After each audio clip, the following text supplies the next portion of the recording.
waraxmatullaahi wabarakaatu. Soo dhawaada asxaabta dhammaantiin. Waa mar labaad iyo haybaale channel uga barateen casharada maalinlaha ah. Maantana waxaan ka hadli doonaa cashar kale oo aad u muhiim ah oo ku saabsan messengerka iyo sida wax looga masaxa. Marka hore waxaan ka hadli lahayd messengerka casharka ku horeeyay sidaan u masixi karnaa message aan qof u dirnay oo dhinacaaga iyo dhinaca qofka kale wada masixi kartaa. Maanta waxaan ka hadli doonaa qayb kale oo ah sidee message-ka hal mar u wada masixi. Message ood ku hadlaysay mesela sanado iyo in ka badan aad ku hadlaysay si aad hal mar u wada masixi. Waxaan sameynaynaa stages-ka soo socda ayaan mari doonaa. Waxaan furaynaa messengerka.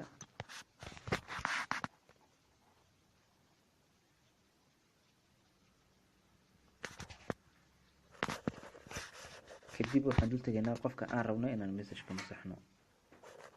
Mesela ay qof baan rabaa inaan message ka masaxo.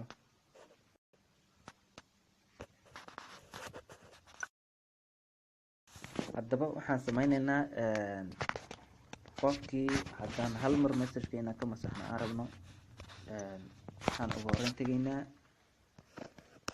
xagga kor ayaan tegaynaa.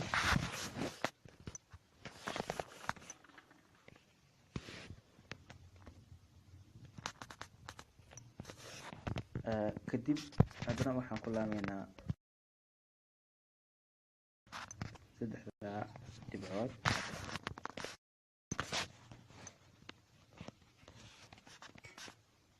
waxa ay soo baxayso late conversation.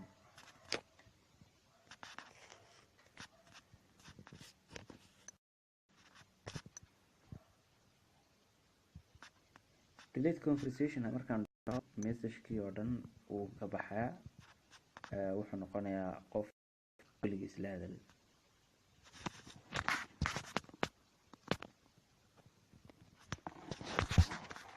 sidaad wada aragtaan hadda qofkii wax message ma noo yaalo. imika si qof aan isku jadiidnahay ama aan isku cusubnahay ayuu noqday.